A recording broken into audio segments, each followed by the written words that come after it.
નમસ્કાર મિત્રો, તમારું હાર્દિક સ્વાગત છે અમારી યુટ્યુબ ચેનલમાં. આજના વિડીયોમાં વાત કરશું બોર્ડ પરીક્ષા 2024 ધોરણ 10 સામાજિક વિજ્ઞાનના બ્લુ પ્રિન્ટ અને પેપર સ્ટાઇલ વિશે.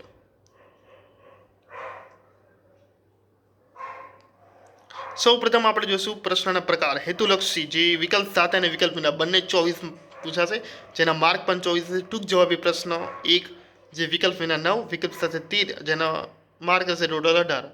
ટૂંક જવાબી પ્રશ્ન 2 જે વિકલ્પ વિના 6 અને વિકલ્પ સાથે 9 પૂછાશે, કુલ ગુણ રહેશે 18. વિસ્તૃત જવાબી પ્રશ્ન લાંબા પ્રશ્ન જે 5 અને વિકલ્પ સાથે 8 પૂછાશે કે તેના ટોટલ માર્ક રહેશે 20, એટલે ટોટલ 80 માર્ક. હવે ચેપ્ટર વાઇઝ માર્ક આપણે જોશું. ભારતીય વારસો જે 3 અને વિકલ્પ સાથે 5 માર્કનું પૂછાશે.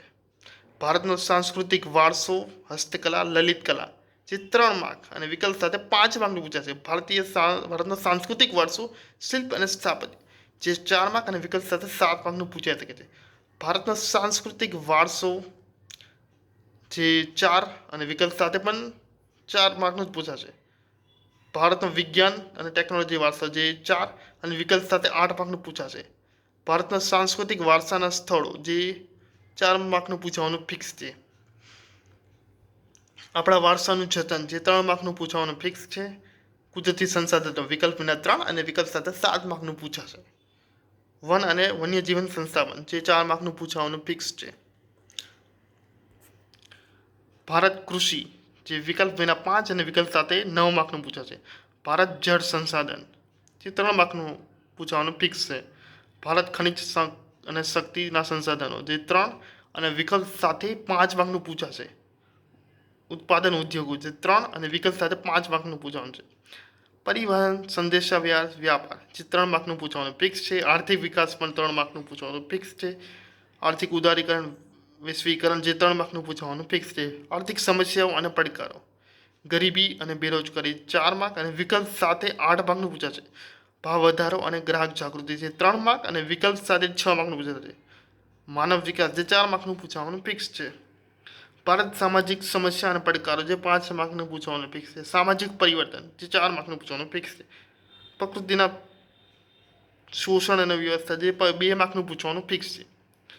માર્ગ સલામતી અને વાહન ચાલક જે 2 માર્કનું પૂછવાનું ફિક્સ છે. હવે આપણે જોશું સ્ટ્રક્ચર ઓફ પેપર. 1 થી 24 પ્રશ્ન વિભાગ એમાં જે 24 માર્કનું રહેશે, જેમાં જોડણા જોડો, વિધાનો ખરા ખોટા, MCQ અને હેતુલક્ષી ટાઈપના પ્રશ્નો રહેશે.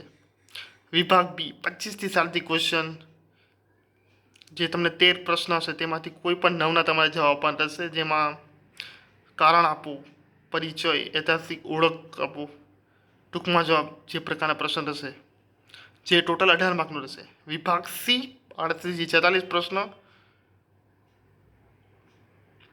જે 3 માર્કનું રહેશે, જેમાં તમારે થોડાક લાંબા પ્રશ્નો આપવાના છે, જેના 18 માર્ક રહેશે ટોટલ. વિભાગ ડી 47 થી 54 જેમાં લાંબા પ્રશ્નનો તમારે જવાબ આપવાનો છે. કુલ દરેક પ્રશ્નનો 4 માર્કનો રહેશે અને ટોટલ 20 માર્ક. હવે આપણે જોશું સેમ્પલ પેપર. સૌપ્રથમ જોડણા જોડો, ત્યારબાદ ખરા ખોટા, ખાલી જગ્યા, ત્યારબાદ MCQ પ્રકારના પ્રશ્નો.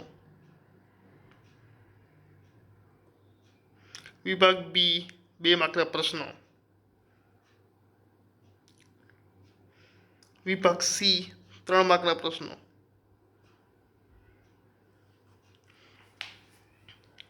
વિભાગ ડી જે 4 માર્કના પ્રશ્નો.